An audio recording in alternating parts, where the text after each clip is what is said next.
Assembly ఎన్నికల కోసం BRS దూకుడు పెంచింది. మిగిలిన పార్టీల కంటే ముందుగానే అభ్యర్థులను ప్రకటించింది. గతంలా కాకుండా ఒకేసారి ఆల్మోస్ట్ అన్ని సీట్లు ప్రకటించారు. కేవలం 4 సీట్లు మాత్రమే పెండింగ్లో పెట్టారు. త్వరలో జరగబోయే అసెంబ్లీ ఎన్నికల్లో తమ పార్టీ నుంచి పోటీ చేసే అభ్యర్థుల మొదటి జాబితాను బీఆర్ఎస్ అధ్యక్షుడు ముఖ్యమంత్రి కేసీఆర్ ప్రకటించారు.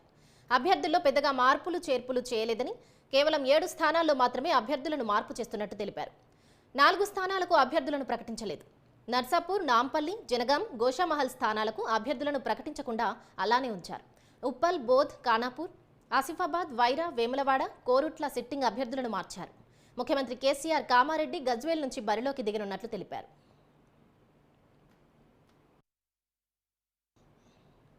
సర్వేల ఆధారంగానే కొందరు సిట్టింగ్లకు టికెట్లు కేటాయించలేదని కేసీఆర్ తెలిపారు. టికెట్లు రాలేదని బాధపడనక్కర్లేదని, భవిష్యత్తులో మరిన్ని అవకాశాలుంటాయని చెప్పారు.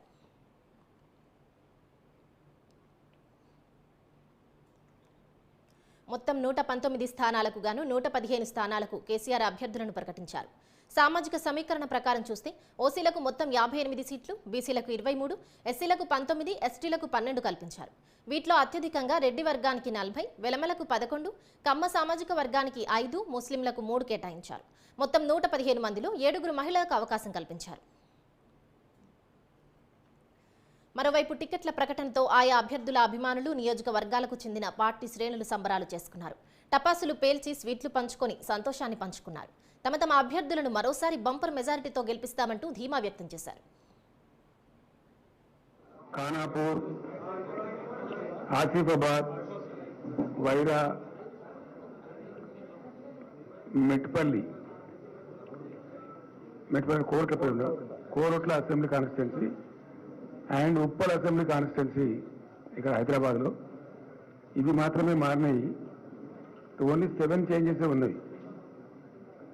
ఒకటే నేను ఇంకో చోట కూడా పోటీ చేస్తున్నా కాబట్టి అది మార్పు కిందకి రాదు. ఈ కోరుట్ల అసెంబ్లీ కాన్స్టిట్యున్సీలో కూడా విద్యాసాగర్ రావు గారు వారి సన్కి ఏమని చెప్పి కోరినారు. వారి ఆరోగ్య కారణాల దృష్ట్యా వాళ్ళు అభ్యర్థిస్తే మంచిదని చెప్పి అతను కూడా అక్కడ యాక్టివ్గా డాక్టర్ సంజయ్ పనిచేస్తూ ఉన్నాడు. దాని ద్వారా వాళ్ళ ఇంటి విషయం అది. ఆ ఎమ్మెల్యే గారి కోరిక మేరకే వారి సనికి ఇవ్వడం జరుగుతూ ఉంది.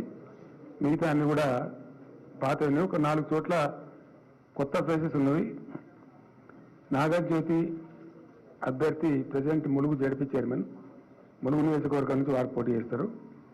కంటోన్మెంట్లో దివంగత సాయన్న గారి డాటర్ లాస్య నందిత, ఆ అమ్మాయి పేరు ఫైనల్ కావడం జరిగింది. హుజూరాబాద్లో కౌశిక్ రెడ్డి గారు, దుబ్బాకలో సిట్టింగ్ ఎంపీ కొత్త ప్రభాకర్ రెడ్డి గారు పోటీ చేస్తారు. ఇవి మాత్రం ఉన్నవి. ఒక 4 నియోజకవర్గాలు ఇంకా కొంచెం పరిశీలన అవసరం ఉన్న దృష్ట్యా పెండింగ్లో ఉన్నాయి. అవి నేమ్లీ నర్సాపూర్, జనగామ, నాంపల్లి అండ్ గోషామహల్. ఇవి మాత్రం పెండింగ్లో ఉన్నాయి. రాబోయే 3-4 రోజులలో మళ్ళీ ఒకసారి కమిటీ కూర్చొని దీన్ని కూడా ఫైనల్ చేసుకుంటాం. ఎవరెవరికైతే సీట్లు వచ్చినాయో వారందరికీ నేను అభినందనలు తెలియజేస్తూ ఉన్నా. వారు ప్రగాఢంగా ప్రజల్లో ఉన్నారు కాబట్టి వాళ్ళ గుర్తింపు ఇచ్చి వాళ్ళకి సీటు ఖరారు చేయడం జరిగింది.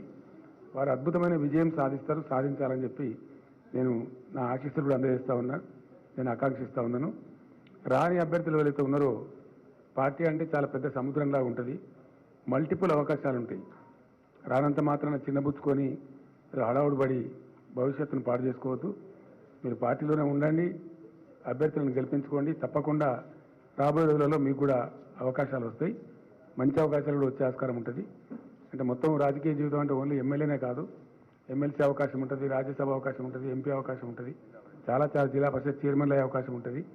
అట్లా చేసినాం కూడా అదే రకంగా ఈ యొక్క జాబితాను మీకు అందించడం జరిగింది. ఇవాళ నుంచి మీరు ప్రెస్ మమ్మల్ని వదిలిపెడతారని ఆశిస్తున్నాం. ఒక 4 మాత్రం ఉన్నాయి. ఇప్పుడు మీకు యుద్ధాలు వేరే దగ్గర ఉంటాయి. ఇక అక్కడ కావాల్సిన వార్తలు ఉంటాయి మీకు.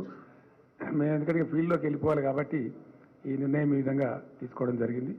ఈరోజు శ్రావణ మాసంలో మంచి ముహూర్తం, ధనుర్లగ్నం వేద పండితులు నిర్ణయించిన దాన్ని బట్టి కరెక్ట్గా 2:38 తర్వాత అంటే అదే ప్రకారంగా రెస్ట్ రిలీజ్ చేసిన మంచి శుభగడియలో తప్పకుండా పార్టీ ఘన విజయం సాధించి తెలంగాణను ఇంకా ఉన్నత శిఖరాలకు తీసుకుపోవాలన్నటువంటి ఆలోచన ఉంది. వర్ధిల్లాలి వర్ధిల్లాలి వర్ధిల్లాలి